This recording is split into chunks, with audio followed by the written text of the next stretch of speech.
The Word Docs would like to pay our respects to the Kaurna people on whose lands we are today, and to pay our respects to elders past, present and emerging. And we would like to recognise that this is country of powerful storytelling and knowledges, and that we're honoured to be here today.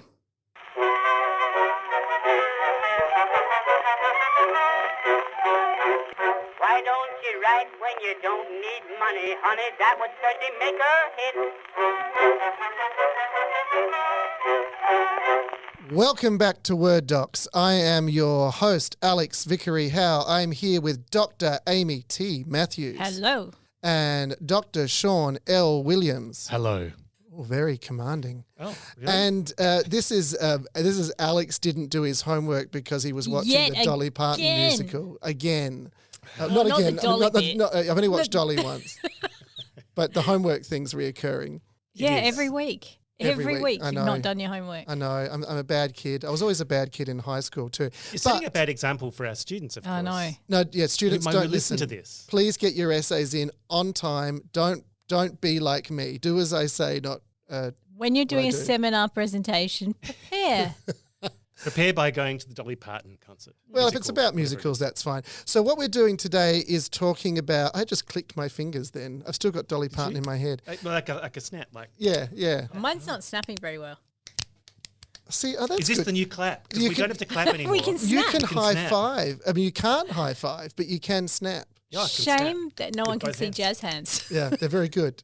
There you Still go. do jazz hands silently to the microphones. Believe it or not, we're not talking about musicals or jazz hands or choreography, although one day we should. But we're talking about our areas of interest, starting with me. And mine is my area of exegetical interest was interculturalism, which is kind of, sad to say, kind of a dead field. You know, when you go into academia and you contribute to a field and then the world moves Why is on. it dead? Why is the world? Can you first of all tell us what it is? Yes. Okay, And then tell us how the world has moved on. Okay, so I'll tell you what it is and then you can forget it straight away because it's obsolete. So with the core idea is still relevant and important, which is about how people from different nations and different cultural groups work together. That is still relevant. That seems hugely relevant Hugely to the relevant. current geopolitical climate. Absolutely. But interculturalism as a term is kind of out of vogue. And so there's several related terms. So there's transculturalism, Keep hearing transnationalism, trans a lot in everything. cosmopolitanism. So the broadly speaking, the differences are inter would be two cultures coming together. And so, the example from my working life is when I worked in Japan, we had a Japanese group and an Australian group working together interculturally. Once you start getting to the transnational and the transcultural, you're talking more about hybridization and globalization and less of that kind of dichotomy between us and them, if that makes sense.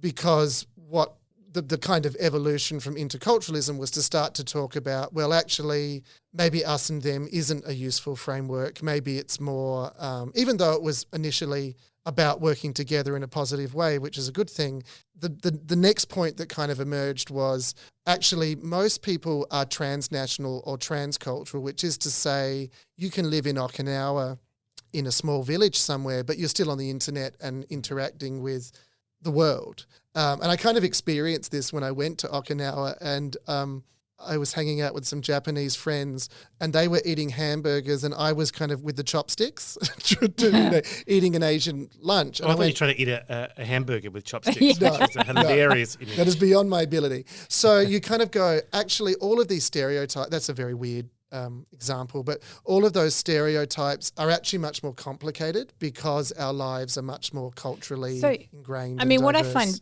really interesting there, and I think we've seen it coming up with students, because I think a lot of our students are identifying that their research interests are around transcultural texts. But what I find really interesting is you mentioned the rise of kind of the internet and social media.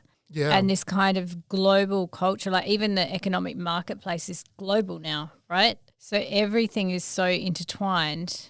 And Absolutely. you can get on Netflix and in 1 second be watching, Western texts from Europe, the US, Australia, New Zealand, but also be watching things from Korea, K-drama. Japan, Russia, India, China, India, And so the texts that you're taking in are really global in a way that they weren't even 10 years ago. That's right. And I guess we're looking at texts too that aren't just from other countries, but also different sections of our own community. So shows about people with autism or shows about people with disabilities. Does that fall under transculturalism? Not culture as such, although, arguably, I think, deaf culture is a culture, right? Yes. I mean, you've worked in that sphere and the thing that I became fixated on to the detriment of the whole PhD process was generationalism. And the reason why it's a tricky one to run into is that I kind of think of academia as joining a club, right? Like you've got to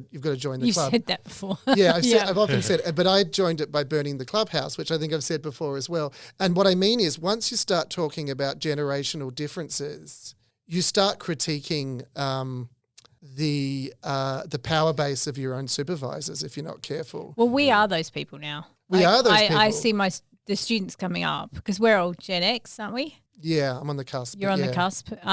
But a lot of the students now is Gen Z.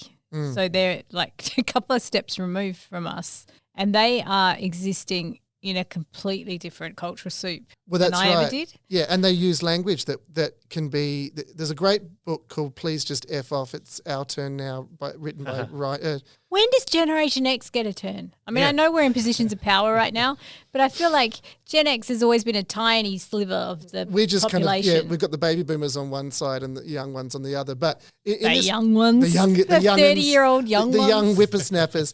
But he wrote in his book how language is a cultural code and they can use slang to exclude or include. Yes. And it's very powerful when you encounter students who are using words you don't know and you go, oh, there's a cultural code I can't break into.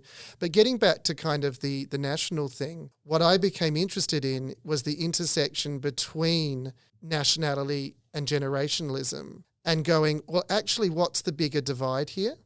So when I was working in Japan, we all decided pretty quickly the bigger divide was generational because we had a linguistic national divide, which is to say we didn't speak the same language, but so many of our cultural references were the same. I think it's different again now, though, because I don't think it's about generationalism anymore so much as about which little niche you're in, right? Yeah, well, then you get to subcultures and it gets... Yeah, because I think with the explosion of TikTok and social media and having an online kind of world, those niches are where you live. So if you're into K-drama, that can be people from the age of like 12 right up to 60. That's right. And these fandoms kind of exist as cultures, like they have their own languages, their own costumes, their own conventions, their own everything. Yes. And they're quite impenetrable the way a different culture can be. And this is why I asked, I remember, I think it's in the final version of my thesis, to give the background, we went to Japan to work on this collaboration, 6 Australian actors, 6 Japanese actors, a Japanese producer, Australian director, me as the writer, Japanese choreographer, this whole kind of group. And my job in terms of the theory was to talk about cultural difference. But the alliances made in that room had little to do with which country you were from. And the way I phrased it in the thesis is I said, okay, we've got 20-somethings and 30-somethings, 40-somethings, 50-somethings, 60-somethings. We have people who are deeply religious. We have people who are outspoken atheists. We have vegans. We have ex-goths. We have conservatives. I did this whole list and then I said, now let's talk about culture. Yeah. And of course, what you realize is that there are alliances made because of all those other reasons that are deeply, before we get even to gender and sexuality, there are alliances made on all of those other things because for many people, national identity is important, but it's probably not the first thing for us. I think for a lot of people, it's about gender, sexuality. For me, it's probably political alignment. So is this partly the privilege of peace, though? Sorry? Is this partly a privilege of peace? That's a good point. Thinking about what's happening in the world right now, the minute you just destabilise peace, the minute you're at war or in conflict, does nationalism reassert itself? Oh, yeah, absolutely. And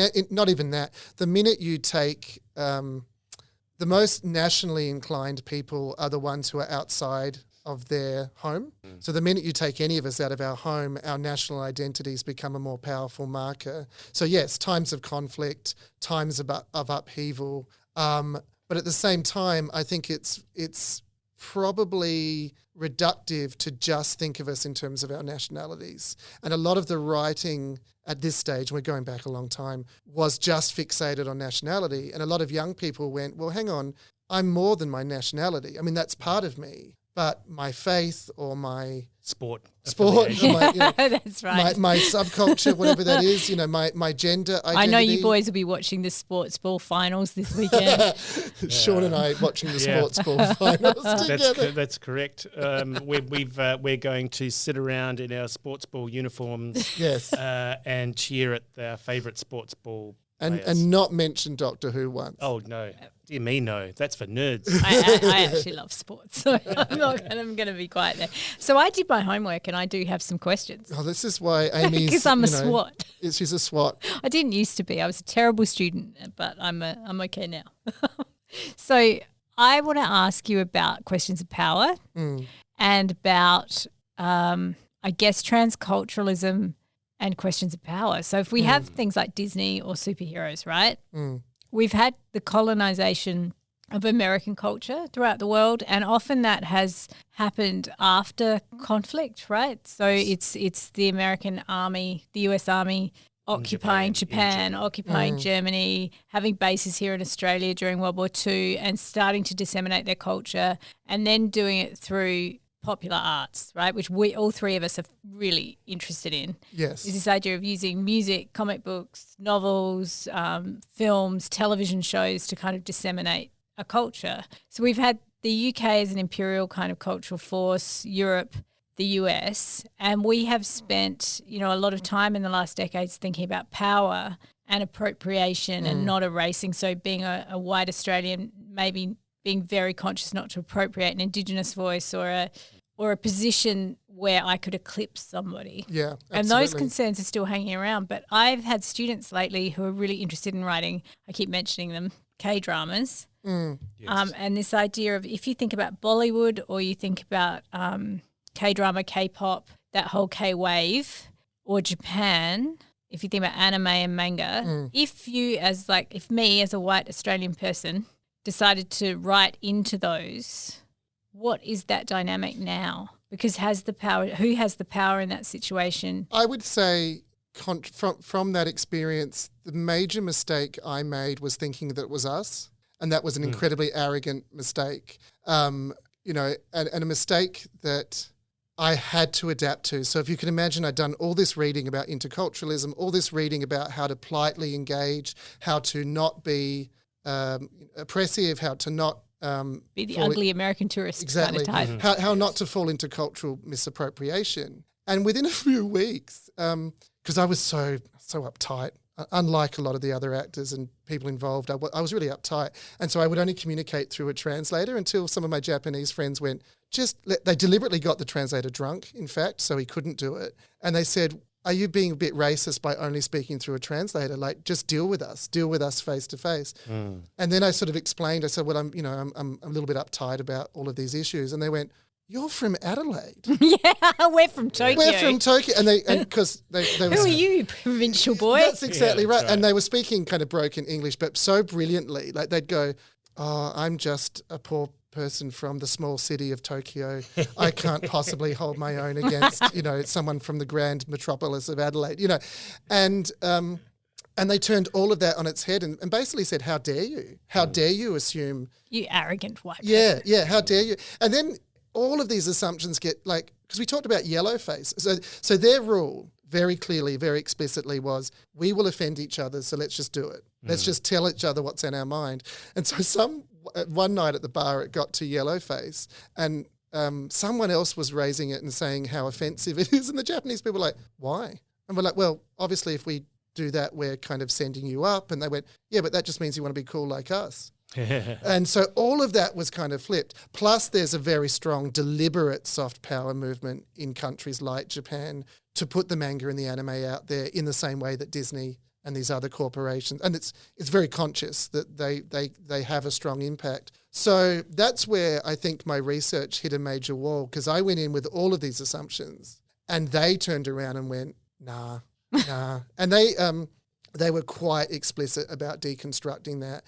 But of course, that's a Japanese perspective. And we do also want to interrupt here just to say that Alex is quite aware. He's talking anecdotally about one small group of Japanese people. So don't be writing into us going, Alex is talking about all Japanese people. No, of course That's not. right. Cultures aren't monolithic. Of course not. And that's the other thing that the research runs into, because I think the danger is with a lot of Western writing about, I don't even like the expression Western, but, Eurocentric writing about other cultures is that we do treat them as monolithic. And we do treat them in a lot of the academic writing as if we have power without actually acknowledging, particularly in the case of a place like Japan that was an imperial power, that is a very powerful nation. So you're in that weird balancing act of not wanting to speak for, not wanting to do anything that sort of slips into that cultural appropriation, but at the same time, not wanting to fall into the trap of thinking that that's the lens through which this engagement is going to be seen. So I am going to just preface this by saying I've been reading honours theses the last 2 days, and the last two I read were both talking about Edward Said's Orientalism. Yeah. So that's where my brain is at right now. But the idea that that dichotomy set up by the West between West and East is a total construct. Yes. Is very hard to actually get your head around when it's been naturalised. Absolutely. And the idea that if we take away that othering, that completely changes the way you think about transculturalism, because the othering, that setup of East versus West, comes with an inherent privileging of West. Yeah, it does. And that's why I would never, in my thesis, I had to use East and West building from that book, but I always did it in quotation marks because I was never comfortable saying it. And the play that I did was in the Ausasia Festival, which again, and I it's a great festival, but the trap of that festival is that Ausasia reinforces an East-West dichotomy, particularly in the beginning where Oz was written in Times New Roman and Asia was written in kind of brush strokes. And people were saying, well, that's actually creating, even though the festival's about building a bridge, it's creating a divide even in its construct. And there are a number of people there going, what if you're both of those things? Exactly, yeah. And then you go, am I an Ausasian? Like, what the hell's this? And my friend, I won't name them, but a few friends of mine who are in that position were going, I hate this divide. I hate this implicit divide in the festival because it's reducing our experience and it's reducing our identities. And so it's paradoxically doing exactly the thing it was constructed to build a bridge through, if that makes sense. As Australians, I feel like transculturalism is quite an interesting thing to think through. Yes. Because you're kind of born into a country where there is this we're settler colonists. So there's like a colonial heritage there and a cultural imaginary, like you step into an imaginary space that is English, but then also we have the waves of immigration that have coloured that space, right? Like Irish, Chinese, German, Vietnamese, Italian, Greek. Like we have all these waves of immigration that have contributed to the cultural imaginary. And then we have the US and Europe and now the different Asian cultural imaginaries, where it's Japan, China, Korea, Vietnam, Thailand. So we have this kind of imaginative space that is so transcultural, right? But not perfectly so. It's a bit of a mess. But what I'm seeing my students struggle with, all right, simple example. Again, I've been reading honours theses, so if any honours students recognise some of these thoughts, I've probably been talking them through with them. One is like, say I'm reading Lord of the Rings or watching The Rings of Power, which came out this year. That is a very English imaginative space, right? Tolkien has taken this mythology and also Norse mythology and other kind of Northern European mythologies, and he's created this imaginary space that is drawn from that we all step into. We're all really familiar with it. And people who love it, who cosplay as elves or cosplay as dwarves or whatever, are stepping into a cultural imaginary space that is transcultural to us, right?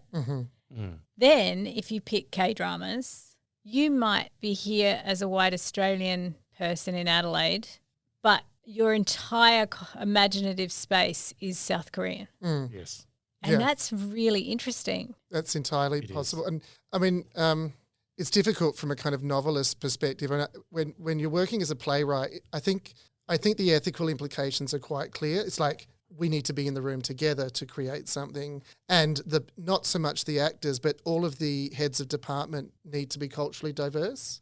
I think that's really important. But yeah, when you're writing just a novel, and where's if that the line? power is not, I mean, there are levels of power, right? But the Korean wave is massive, and it's a multi-billion-dollar kind of thing. And so where are the kind of shades of grey between writing into the K-drama space as a white Australian person versus writing into the Disney space or the, Marvel universe or into Lord of the Rings? Where is the difference in writing into these genres in a globalized transcultural kind of world when maybe power is not such an issue?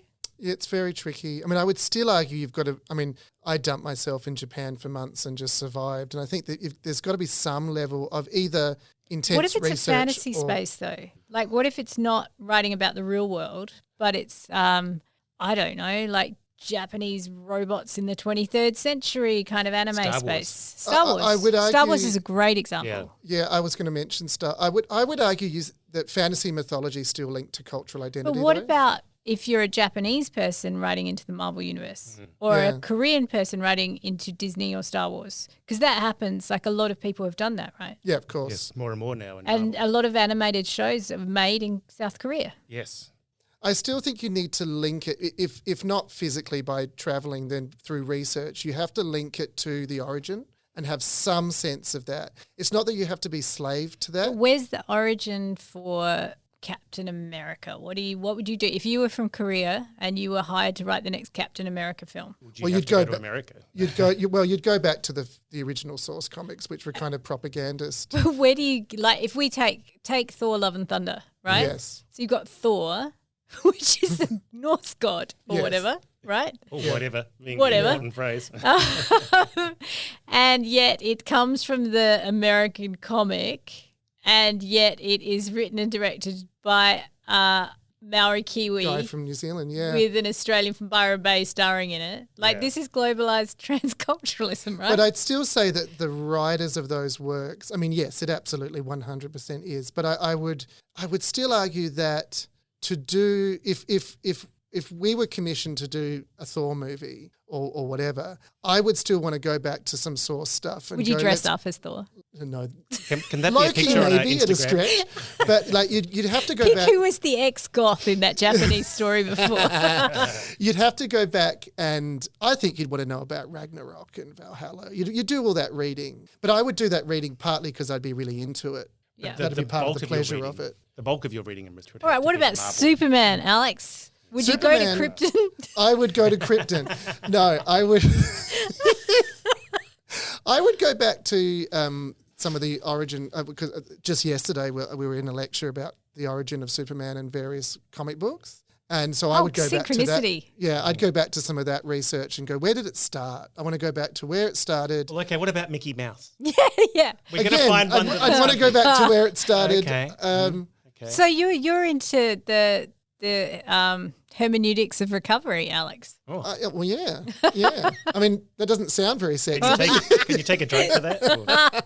Because I just think that's part of the fun. Like, you've got to go and immerse yourself in where did this start? Before people started riffing on it, where did it start? And if I'm going to riff on it, I want to riff on it all right, so then with a sense of grounding. And here what you're getting at is authenticity, some sense of authenticity. Yeah. But isn't that a construct too? Yes, and aren't we dealing with intercultural relationships across time then? So Superman in the 30s is responding to a very different culture than the same country 90 years later. Straight away you think of Red Sun? The comic where Superman went to Russia instead. Like, these kinds of things I think are really clever, but they depend on an understanding of what Superman originally was in order to subvert it culturally. Because you have to understand Superman's American propagandist origins to understand that if you then place him in Russia, what that looks like, right? Or how that works. And when you look at Superman by Zack Snyder from 10 years ago, that's a very different kind of Superman from 80 years earlier.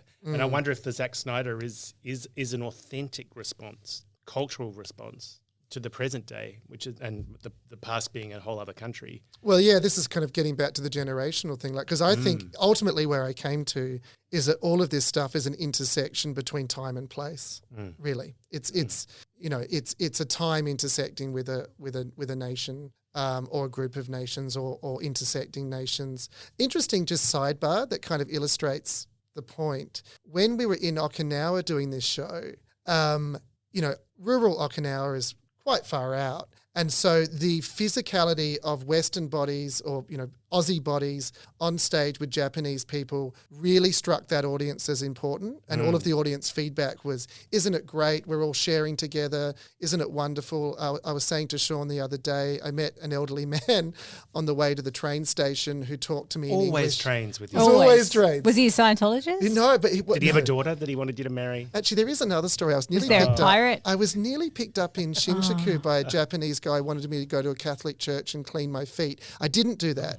But this other very guy... specific thing. That was. But this other guy in Okinawa talked to me for ages and then said, you're the first person I've spoken to since the Second World War, which was really this beautiful, moving kind of rainy day moment. That is the surrealist thing you may have ever said, It's like Alex. a Miyazaki film, right?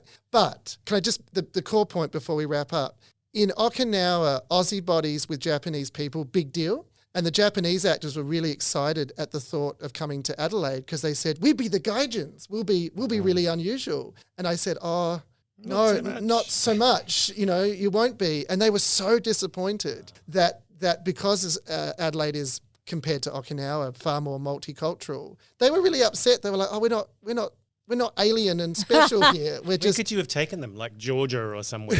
Georgia, America, not Georgia the country. Well, even, yeah.